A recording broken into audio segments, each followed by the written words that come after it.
এদিকে সভাপতির দায়িত্ব পেয়ে বিসিবিতে এসেছেন তামিম ইকবাল। বৈঠকে বসেছেন অ্যাডহক কমিটিতে থাকা অন্য সদস্যদের সঙ্গে।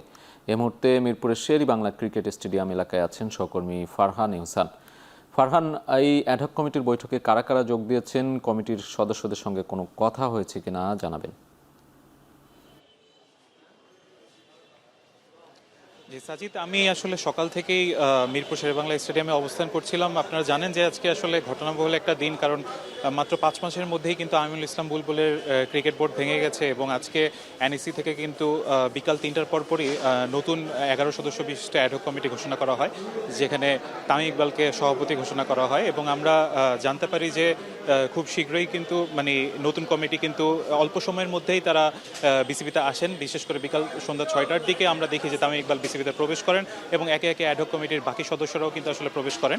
আমরা চেষ্টা করেছি তাদের সাথে কথা বলার জন্য, তবে প্রথমেই তারা বিসিবি ভবনে গিয়ে নিজেদের সাথে সৌজন্য সাক্ষাতে বসছেন এবং আজকে যতটুকু জানতে পেরেছি রাতে 8:30 থেকেই কিন্তু তারা বৈঠকে আছেন এবং শেষ পর্যন্ত বৈঠকটা সৌজন্য সাক্ষাতের মধ্যেই সীমাবদ্ধ থাকবে।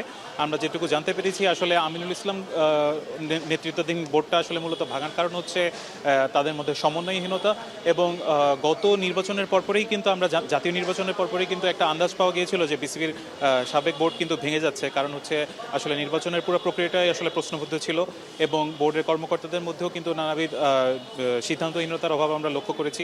এবং তামিম ইকবালের নেতৃত্বাধীন এই অ্যাডহক কমিটিতে কিন্তু আমরা দেখেছি যে সাবেক 3জন ক্রিকেটার আতার আলী, তামিম ইকবাল নিজে এবং মিনহাজুল আবেদিন নান্নু সেখানে আছেন। সেই সাথে ক্রিকেট সংগঠক হিসেবে আছেন রফিকুজ্জামান বাবু এবং ফাহিম সিনহা এবং নতুন কিছু প্রশাসনিক দক্ষতার জন্য কিছু সদস্যদেরকেও রাখা হয়েছে এবং সব মিলিয়ে মনে হচ্ছে একটা পরিবর্তনের আভাস আমরা লক্ষ্য করতে পারছি। তবে নতুন কমিটির জন্য আসলে মূল চ্যালেঞ্জটা হবে মানুষের আস্থা অর্জন করা এবং আসলে এই পরিস্থিতি কদ্দূর গিয়ে ঠেকে, কারণ ক্রিকেট বোর্ড কিন্তু গত কয়েক মাস ধরে টালমাটাল অবস্থায় ছিল। এখন তামিম ইকবালের নেতৃত্বে আমরা আশা করছি যে সুন্দর কিছু অপেক্ষা করছে সামনে। সাজিদ, এই ছিল আমার কাছে সর্বশেষ। মিরপুর শের-ই-বাংলা ক্রিকেট স্টেডিয়াম থেকে সরাসরি যুক্ত ছিলেন সহকর্মী ফারহান ইহসান।